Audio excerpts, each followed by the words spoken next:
So tonight, what we're going to do is we're going to finish this study, Confronting Clobber Critics, with the last passage of scripture that is out of 1 Timothy chapter 1. So if you have a study sheet and a Bible, what you can do is turn to 1 Timothy chapter 1, and we're going to take a look at this reference that's very similar to the passage that we looked at last Wednesday night.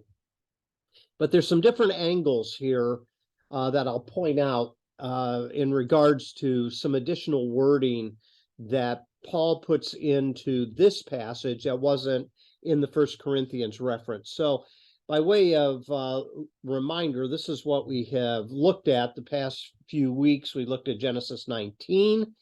We looked at Leviticus 18. We looked at Romans 1. We looked last week at 1 Corinthians 6. And tonight we're going to take a look at this last passage.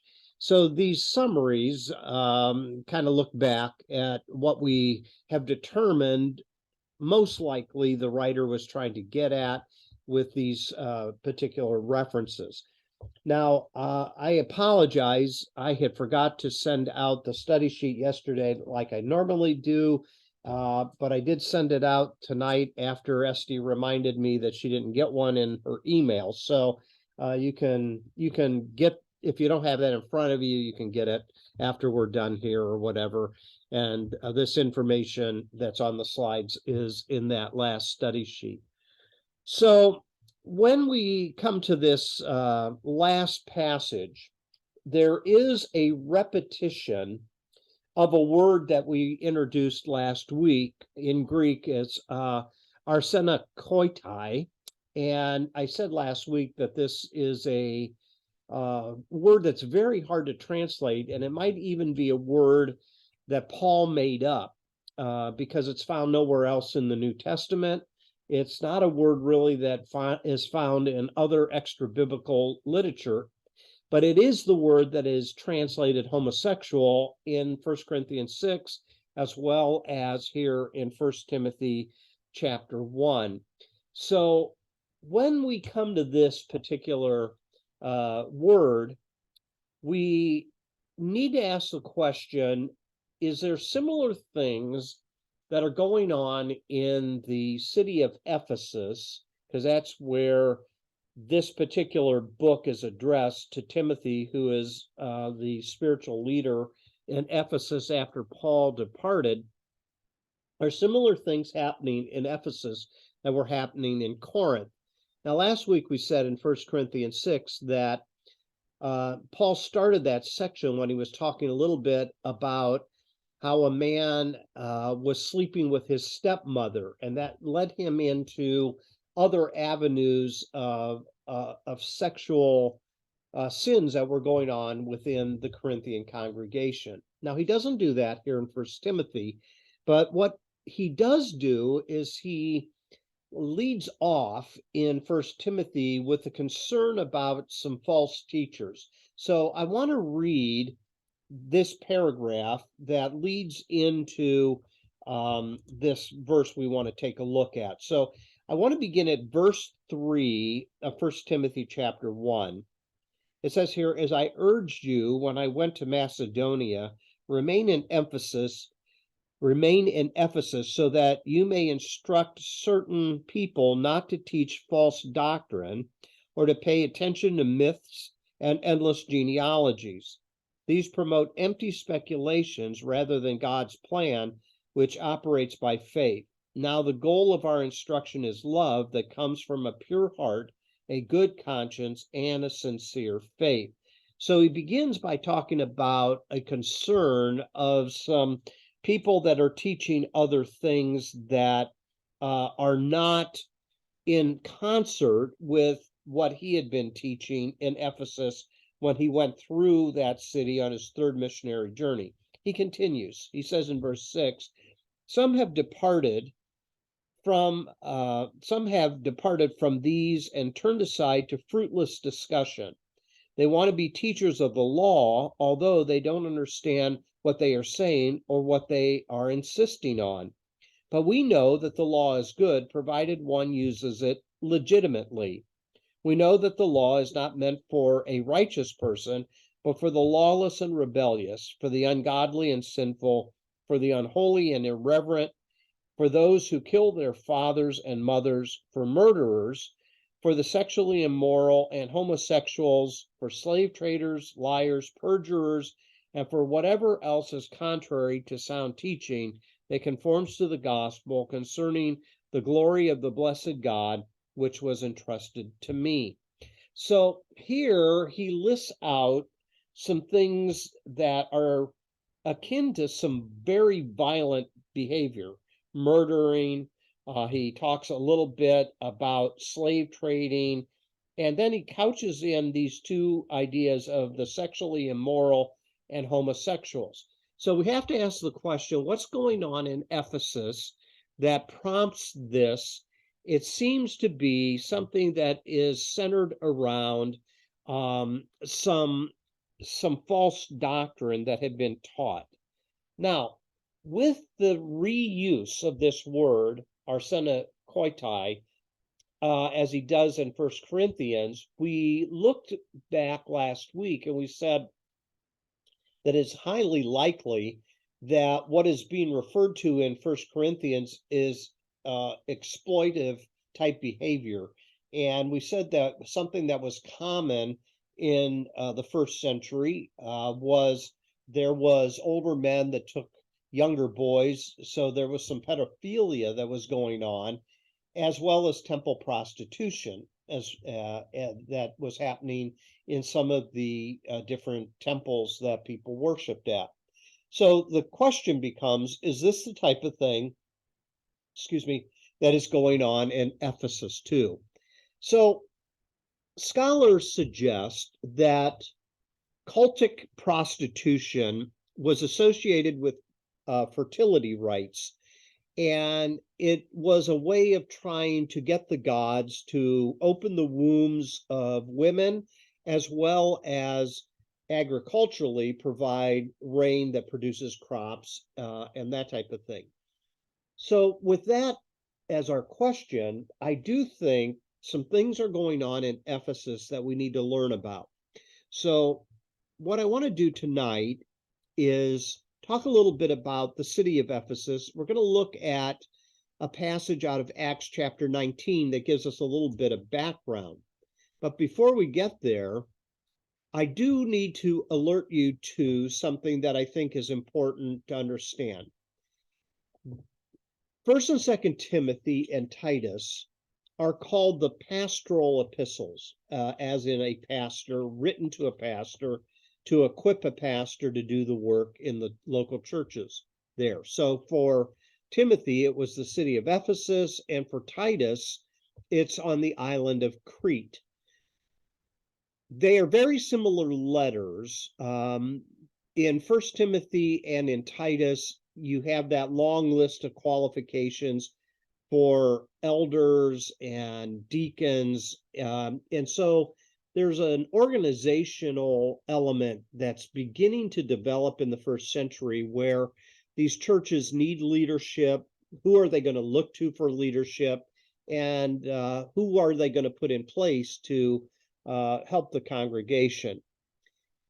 These letters, as pastoral epistles, is primarily instruction to individuals, Titus and Timothy, as a way of social organization in the church. How is the church to be organized? Up to this point, there's not much given to us in the New Testament in regards to how the church is going to be organized, how it's going to be led, and what are the qualifications of those individuals that are going to lead these institutions.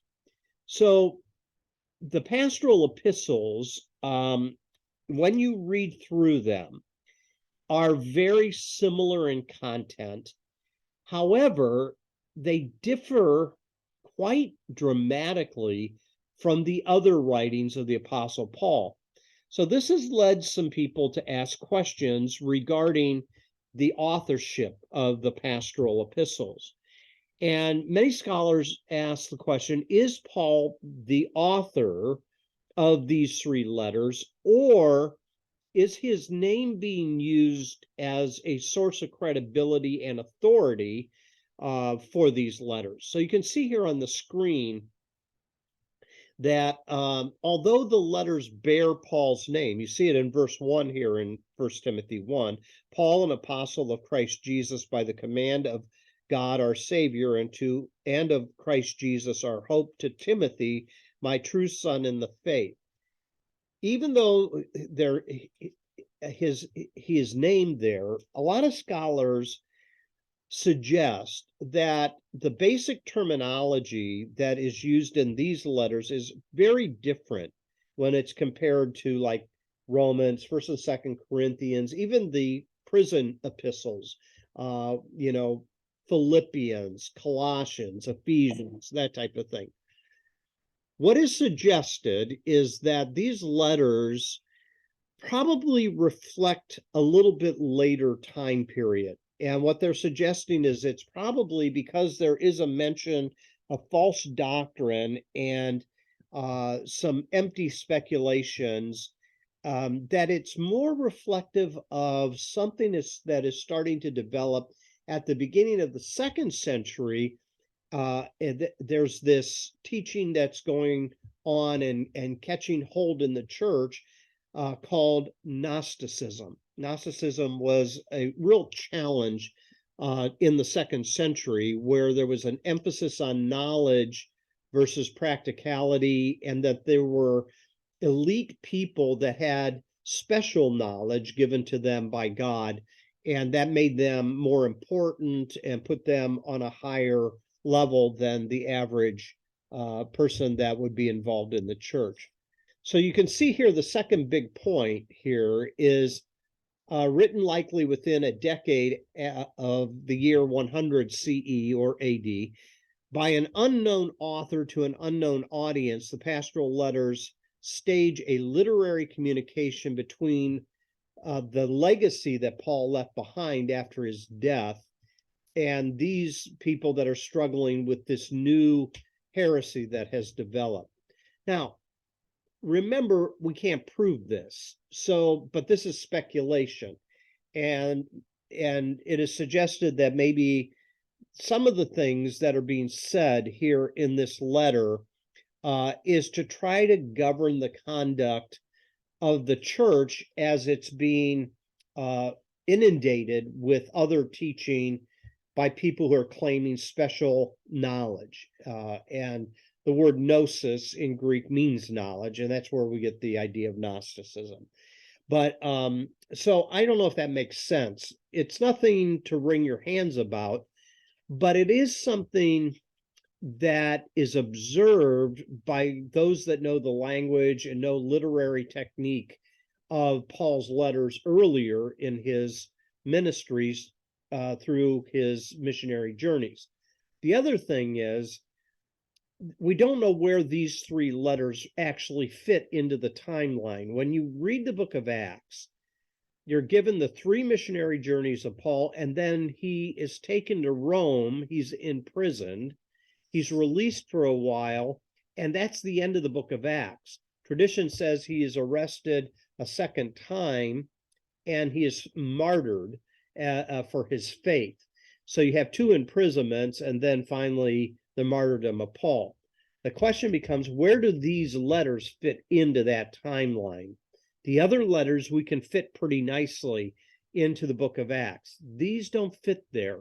So the question becomes, is this something that's reflective of later writings? So let me stop there and see if you have some questions, because it does play into the discussion here of this particular chapter, as well as some references later in the book. Any thoughts, questions, comments there? Well, it's just a thought that he is talking about slave traders. He's against slave traders, but yet he is the one that doesn't have a problem with slavery. Yeah. And you wonder, why? How does that fit in? Yeah. The only thing of Paul regarding slavery is he's encouraging those who are masters who are slave owners to treat their slaves compassionately. That's about the best we can get from Paul in his letters. So, But if they're slaves, then there's got to be slave traders. yeah, exactly. And it's adjoined With homosexuals and sexual immorality too. So that's a great observation. So is it Paul that's writing this? If this is contradicting his other writings? Well, that's where these scholars are trying to come to terms with some of those type of things. How does it fit? Did he change his perspective later, or is it something that somebody else wrote somebody else is commenting on using his name? Yeah. So, other questions? That's a great observation. Great question. All right, let's go ahead. So the other name that is mentioned here is Timothy. We know Timothy from the book of Acts as one of the partners of Paul in his missionary journeys. In fact, Paul was pretty ticked off at Timothy initially because on the first missionary journey that he goes on, Timothy has a bout of culture shock, and he turns around and he goes home. And when there is a suggestion later in the book of Acts to take Timothy again on another missionary journey, Paul hesitates on that because, well, he left me on the prior journey. What is to say that he won't do it again? But what we find is somewhere along the line, they reconcile. And he becomes such a trustworthy companion of Paul that if this letter is truly addressed to Timothy by Paul, and that's a legitimate option, you can see that he's entrusting a very important city to his care. The city of Ephesus, as we'll see in a moment, was a hub, a very huge cosmopolitan city, and it was the home of the worship of Artemis, which has another name, Diana. So here we find he is being addressed as an emissary of Paul, and he is trying to strengthen Timothy for the difficult task of leading this congregation in the city of Ephesus. And right out of the gate, Timothy's role here seems to be to instruct people not to listen to false teaching. And as I just read, but rather the goal of his instruction is to put an emphasis on love rather than upon endless speculations and those type of things. So again, one goes with the other. And what I mean by that, if this is written by Paul, then Timothy is the recipient. If it's written later after 100 AD, then both the names Paul and Timothy are being used as a way of developing credibility in the eyes of other people. So one goes with the other. If it's early, it's Paul and Timothy. If it really is a collection of much later letters, Paul and Timothy are just being used in name for literary purposes. I think most people within evangelicalism, Catholicism, major Christian denominations would feel more comfortable, I'll put it that way, that this is really a letter of Paul, and this is really addressed to Timothy, and then the other letter is really addressed to Titus. But you just need to know that this is something that comes into discussion when there's a lot deeper dive into the material than what we do as people that go to church. These are scholars that know the language, study the language, compare the books, those type of things. Okay. Nothing to lose sleep over. Just be aware that there's different traditions. All right. Any questions? So then that brings up the question of false teachers. Who's the author, who's the recipient, and who are these false teachers, and what is their aim? Now, what we can piece together from First and Second Timothy is there's elements of their teaching that comes out in the letter. So go over to chapter 4 of First Timothy for a second. And notice what the writer is saying here. It says in verse 1 of chapter 4, now the Spirit explicitly says that in later times some will depart from the faith, paying attention to deceitful spirits and teachings of demons, through the hypocrisy of liars whose conscience are seared. And then a couple of elements. They forbid marriage, and they demand abstinence from food that God created to be received with gratitude by those who believe and know the truth. So a couple of elements here. You're not to get married, so it's kind of a monastic outlook, and you're to keep the food laws of the Old Testament. So those things are already kind of laid out here later in the letter.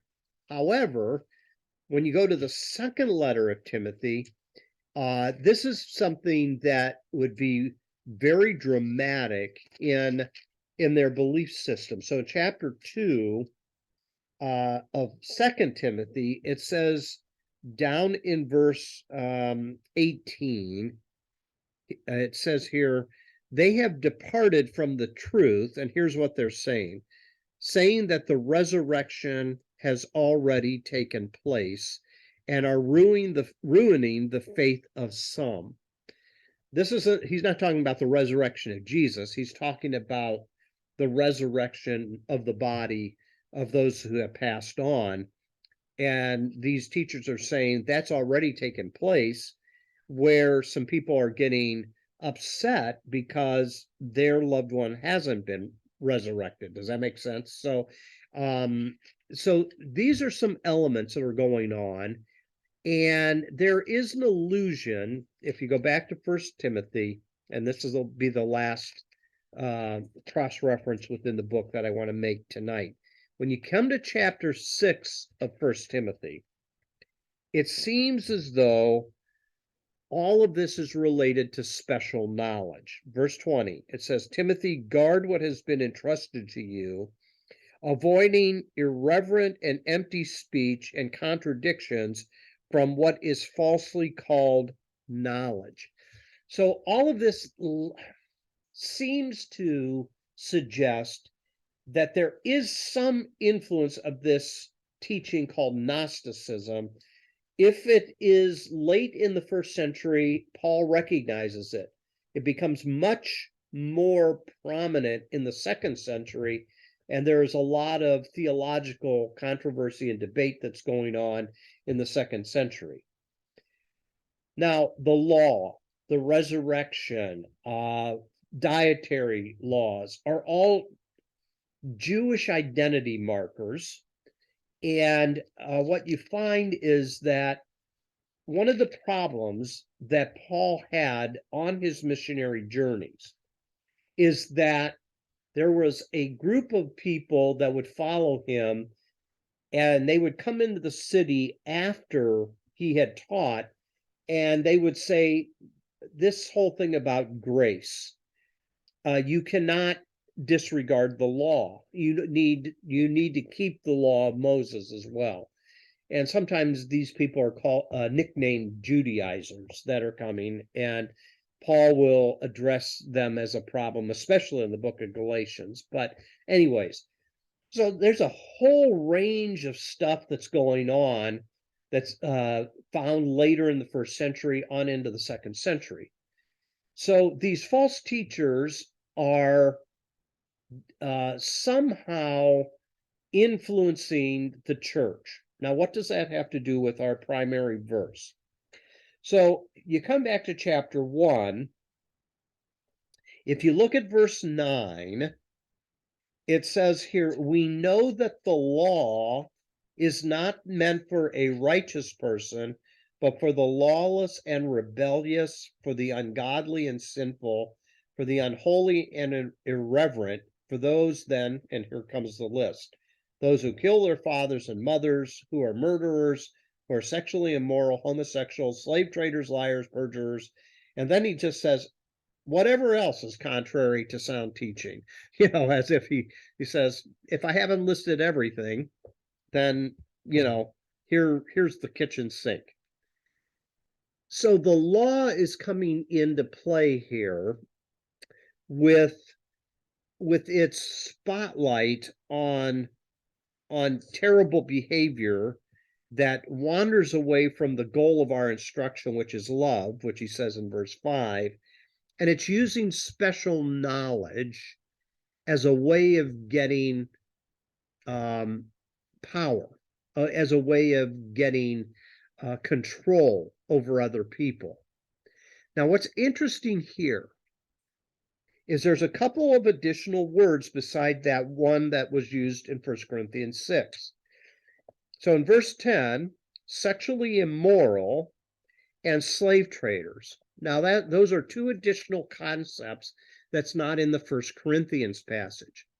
The two words that are used here in Greek are pornoi, which was and you can see within the word itself, it's closely akin to pornography, that idea, but it was actually a word that was used in the first century for male prostitutes. Then you have this word that they translate homosexual, and then the second word that's not in 1 Corinthians 6 is translated here slave traders, and it's this word you see on the screen, andrapadistas, which means a person that captures other people, enslaves them, and it's the idea of selling them off as well. So with the triad here of these three words, there seems to be some type of malicious control and the use of males for the purpose of temple worship, as in male prostitutes, or slave trade as a way of making money. So I actually think, this is my opinion, that this passage in 1 Timothy is very clear that it's not referring to two people who are in relationship with each other of the same gender. There's something very malicious that's going on here. And the way it begins is they kill their fathers and mothers. Wow. They are murderers. So this is a lot of activity that has violence attached to it. So going back in our heads to the Clobber passages, probably the roughest one out of all of them that we've looked at is not this one. It's probably the 1 Corinthians 6 one. However, what we find here, I think, is in close akin to 1 Corinthians 6 because of that made-up word that's found only in two places in the New Testament, here in 1 Timothy 1 and then in 1 Corinthians chapter 6. Have some questions, thoughts, or can I clarify anything? Okay, now here's my take on this. I think all of this has to do with the temple that is found in the city of Ephesus that worships Artemis. So what I want you to do is keep your thumb here in 1 Timothy. Go back to Acts chapter 19. Acts chapter 19. So the Apostle Paul, on his third missionary journey, comes into the city of Ephesus, and it's there that he basically starts a riot in the city because of what he's teaching. So if you're in Acts chapter 19, we are introduced to this idea of Paul doing certain things in verse 11. Come down to verse 11. It says, God was performing extraordinary miracles by Paul's hands, so that even face cloths or aprons that had touched his skin were brought to the sick, and the diseases left them, and the evil spirits came out of them. Now, some of the itinerant Jewish exorcists also attempted to pronounce the name of the Lord Jesus over those who had evil spirits, saying, I command you by the Jesus that Paul preaches. And then it goes on and says who some of these individuals are. So there's some powerful things that are going on through Paul's ministry here. And all of a sudden, the people in Ephesus are going to become afraid of his power and what God is doing through him. Come down to verse 17. It says, and here the city is named. When this became known to everyone who lived in Ephesus, so these things were happening in the city of Ephesus. And what we find is there are many people that were becoming believers. Take a look at 18, verse 18. And many who had become believers came confessing and disclosing their practices, that is, some of their demonic practices, while many of those who had practiced magic collected their books and burned them in front of everyone. So they calculated their value and found it to be 50,000 pieces of silver. In this way, the word of the Lord flourished and prevailed. So people were being grabbed by the message Paul was preaching. They're beginning to let go of their practices in false worship and so forth. But there's pushback on that. Take a look at verse 21. After these events, Paul resolved by the Spirit to pass through Macedonia and Achaia and go to Jerusalem. After I've been there, he said, it is necessary for me to see Rome as well. After sending to Macedonia 2 of those who assisted him, and here Timothy is named, Timothy and Erastus, he himself stayed in Asia for a while. Now, Ephesus is in Asia Minor. And it says here in verse 23, about that time, there was a major disturbance about the way. So that's what Christians were called initially, followers of the way. For a person named Demetrius, a silversmith, who made silver shrines of Artemis, provided a great deal of business for the craftsmen. When he had assembled them, as well as the workers engaged in this type of business, he said, men, you know that our prosperity is derived from this business. You see and hear that not only in Ephesus, but in almost all of Asia, this man, Paul, has persuaded and misled a considerable number of people by saying that gods made by hand are not gods. Not only do we run a risk that our business may be discredited, but also that the temple of the great goddess Artemis may be despised and her magnificence come to the verge of ruin, the very one all of Asia and the world worship. So what we find here is this temple of Artemis was an economic boom to Ephesus because of all the idols and tchotchkes and stuff that people would spend on this, as well as the money that was being poured into the temple. So here's what it looks like here. You see the temple here. It was one of the 7 wonders of the world. So it's a majestic, it is a majestic building. There is a lot of complexity as to what was involved in the worship of Artemis. Well, let me go back to this other slide for a second. Let's move on here just for a moment to see how upset people were.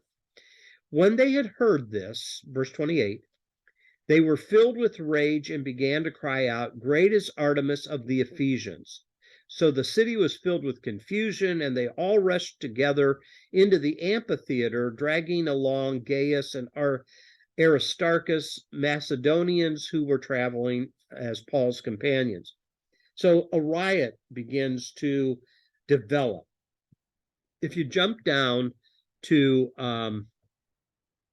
the latter part of this chapter, you'll see kind of how it wraps up. Look at verse 36. Therefore, since these things are undeniable, you must keep calm and not do anything rash. So some reasoning is going on. For you have brought these men here who are not temple robbers or blasphemers of our goddess. So if Demetrius and the craftsmen who are with him have a case against anyone, the courts are in session and there are proconsuls. Let them bring charges against one another. So the reasoning was, let's not let this riot get out of control, that it destroys the city and destroys the temple and all the money that it produces. Let's take Paul and his associates, charge them in court, and have a trial. Okay, so that is kind of an overview, and I just hit the highlights of it. What I want you to get out of this, though, is when you think the city of Ephesus, you must think of the worship of Artemis. And one of Artemis's, the god, and here you can see a picture of Artemis. Artemis is projected to have multiple breasts. You can see that. Let me, so you can see it, Esty.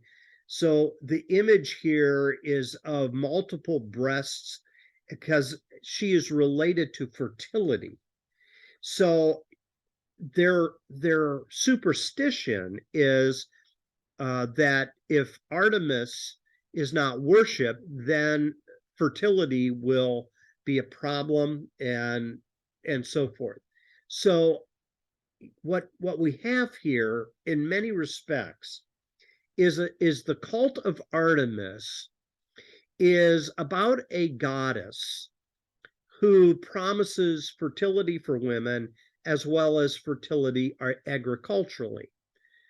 What we find in verse 35 here is how they worshipped in chapter 19 of Acts, verse 35.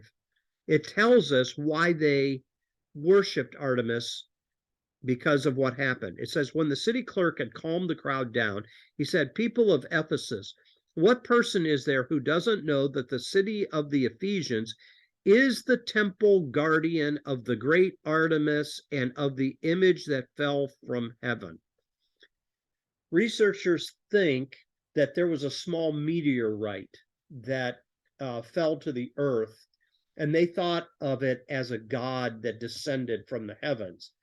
They made this meteorite that fell from heaven into a god, and they worshipped it, and then they built on it, and they built the center of the worship of Artemis to be the city of Ephesus.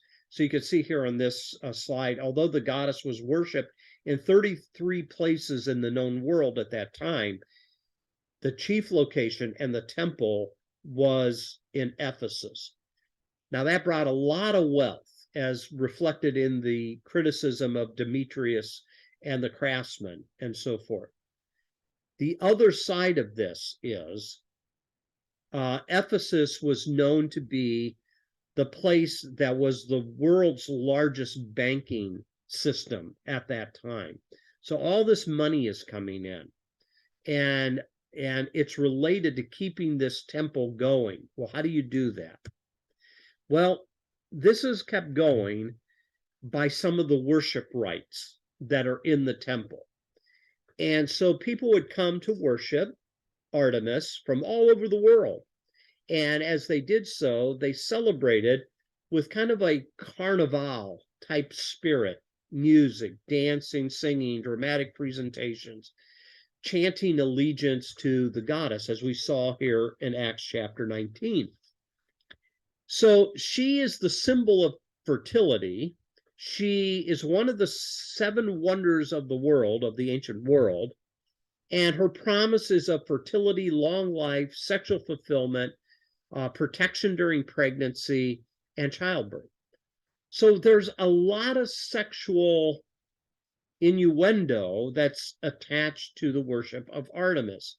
So when Paul, or the writer of First Timothy, either to Timothy or to somebody else that is carrying on the charge of being the pastor in the churches in Ephesus, this is a great battleground because all of this is going on. It's like trying to convert people when Mardi Gras is going on in New Orleans. Okay, it's all this type of mentality that has a lot of sexual energy that is attached to it. Does that make sense so far? So how does that relate back to First Timothy? Well, if all of this has a lot of sexual energy attached to it, then the provision of cultic prostitution was a huge element of it. And how do you get prostitutes? That's where the sex trade, slave industry develops. Look at this slide here for a second. The slave trade was a commercial activity in the first century. And the most important thing to note is people that were taken as sex slaves to Ephesus as part of this ritual of worshiping Artemis, they had to have 3 things: strength, i.e., endurance, skills, they were good at their trade, and beauty. Strength, skill, and beauty. And the more they had of that, the greater value they were and the higher price they would yield when they were sold into the slave sex industry.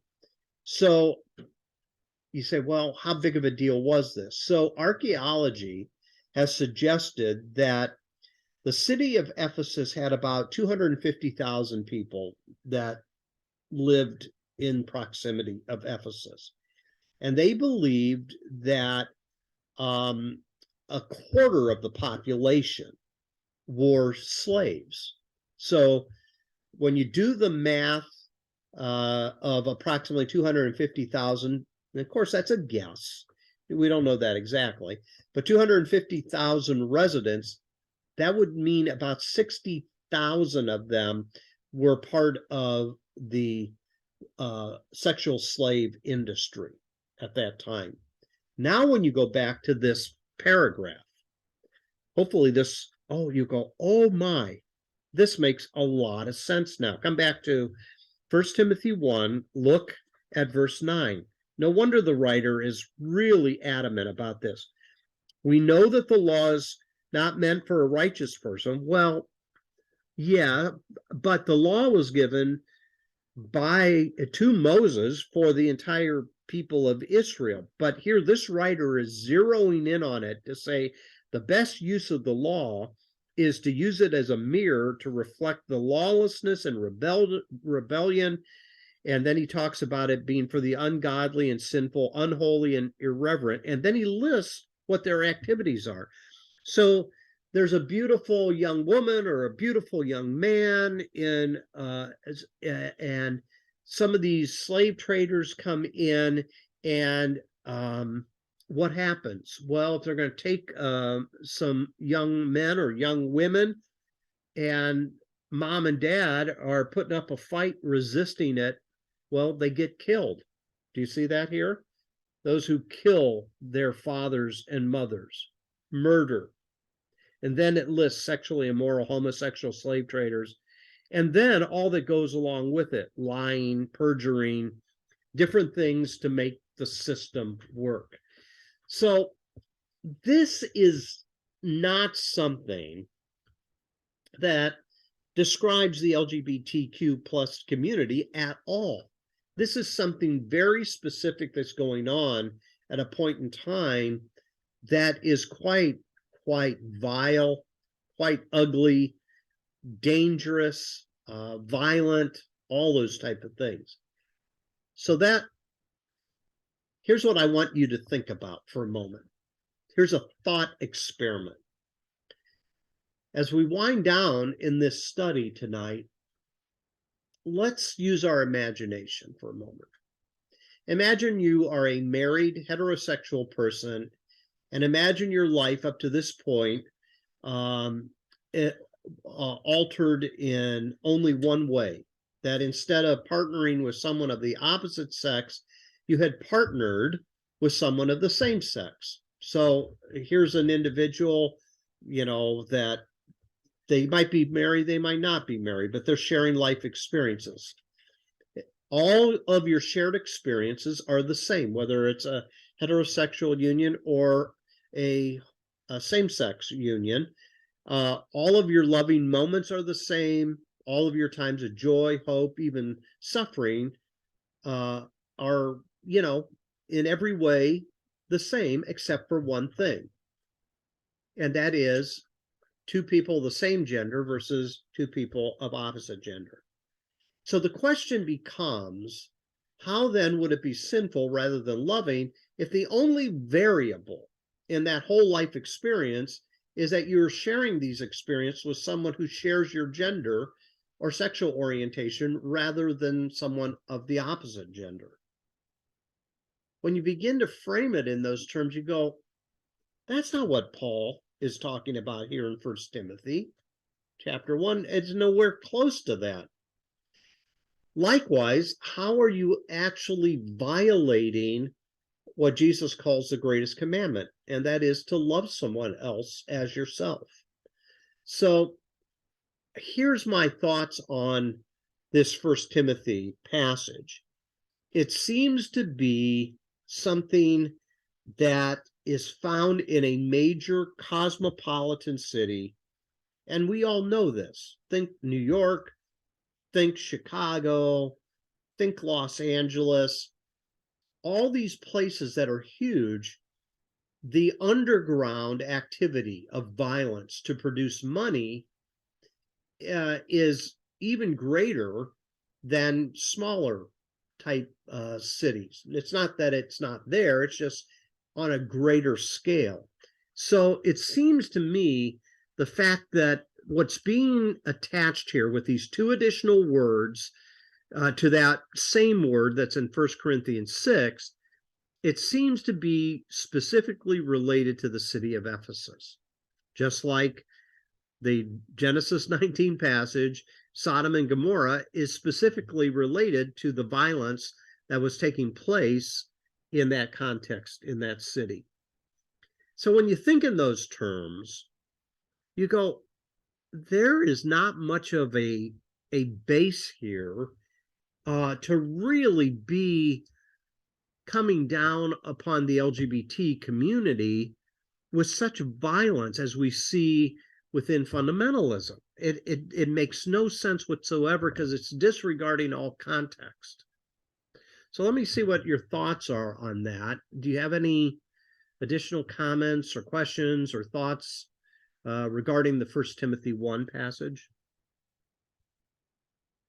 So we went out, we kind of ran a rabbit trail all the way around to bring it back so you kind of know the context. That's what we did tonight. Any final thoughts? So here's what I want to do. Here's how I would summarize our study over the last 6 weeks. The issue about homosexuality is very complex. And there seems to be no text anywhere in the Bible that homosexuality is seen in light of what we know now today. That is sexual orientation. And so it seems as though our ideas and understandings about sexuality have changed dramatically over the years because we know more, we discover more, we learn more. But when we read the scriptures, we're stuck at a point in time where they didn't have that knowledge. And because they didn't have that knowledge, they often looked at things through a different lens. So when people don't have the same knowledge base on certain things, they don't share the same experience. And because they don't share the same experience, they are afraid of other experiences that they're not familiar with. And that seems to me to be at the heart of what a lot of the problem is in our society.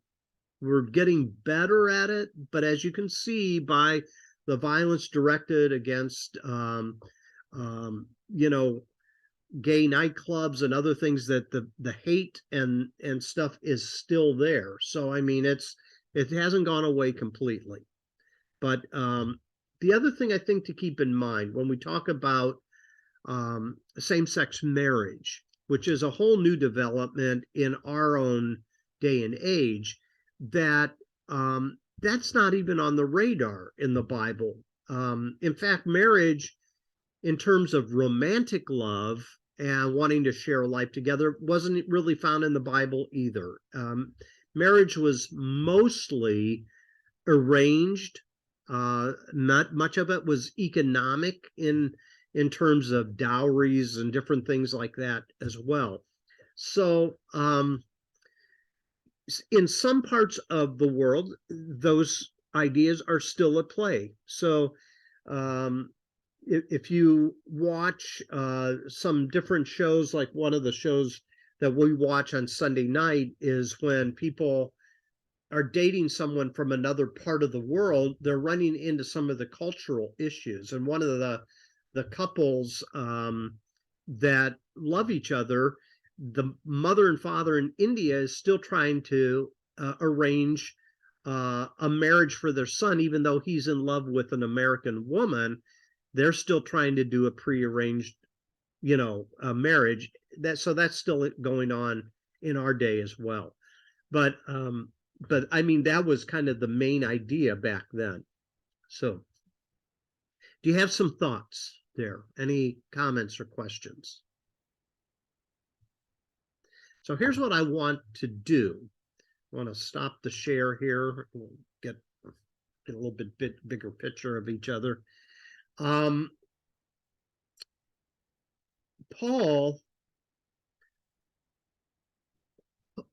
and the biblical writers are captured by a worldview that they are culturally entrenched in.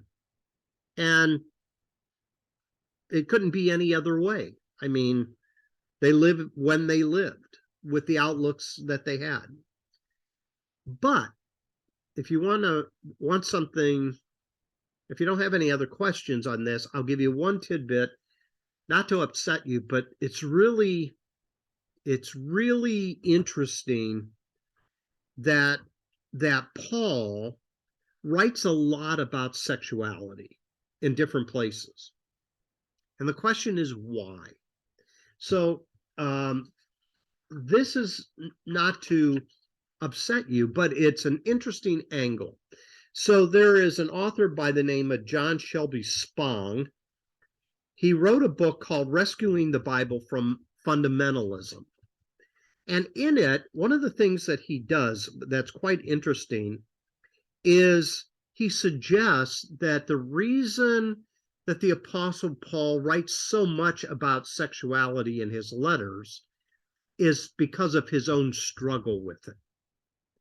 And you remember the Romans 7 passage where he says, the things I don't want to do, I do, and the things I, should do, I don't do, that type of thing. Well, this scholar is suggesting that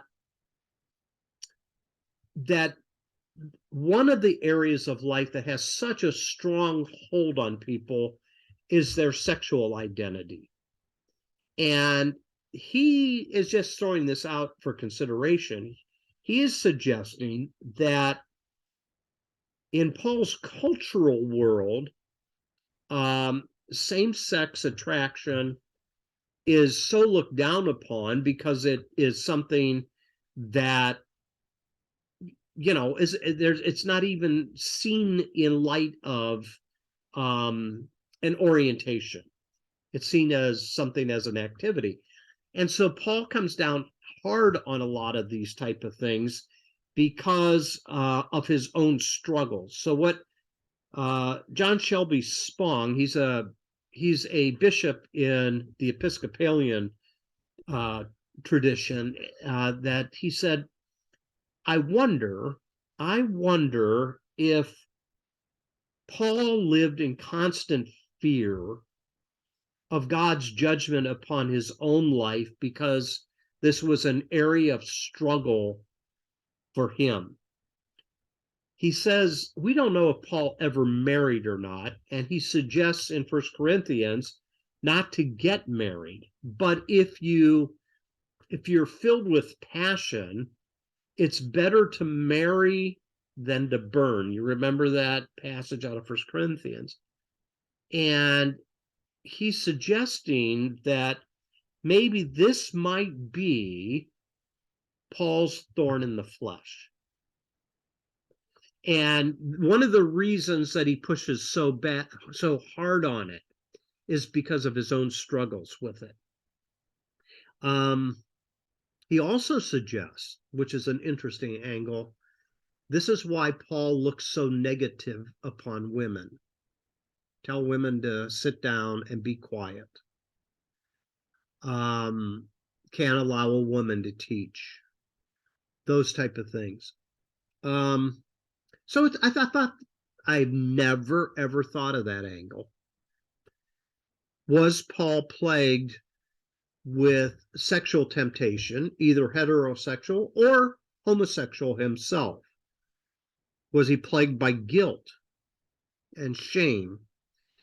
And of course, this would be a natural reaction as a Jewish scribe and scholar like he was, to think that God was out to get him because he had these feelings. So just something to chew on. I had never thought of that. Out of all the years of studying the scriptures, all the years of education, that was the first time this was ever proposed that I go, I've never looked at some of these passages in light of the fact that this might be an area that Paul himself struggled with. And that's why he's pushing back on it so hard. So you can do what you want with that, but I just thought, it might be of interest that there are some thoughts that when you read some of his passages in that light, that this is the area that he really struggles with, that's one of the reasons that the writings come out the way they do. So that's all I have for this study.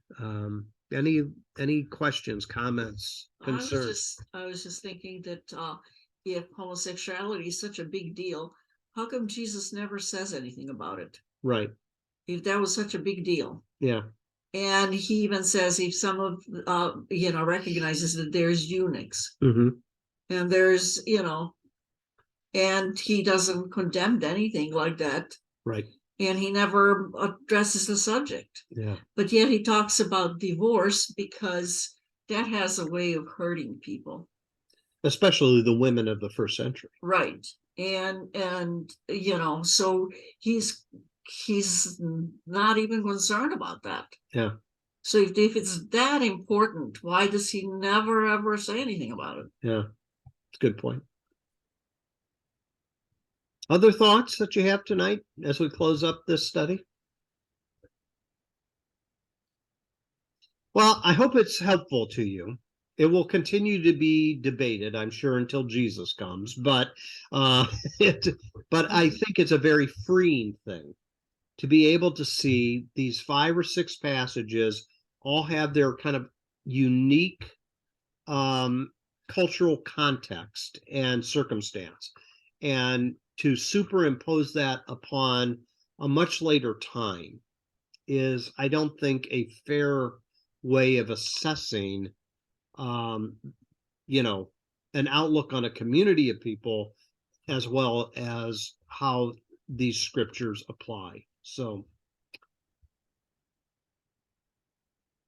all right. Well, we'll call it a night if you don't have anything else. And next week, what we're going to do is we're in a series on Sunday morning in the Gospel of Luke, and we're gonna poke around some more in the Gospel of Luke.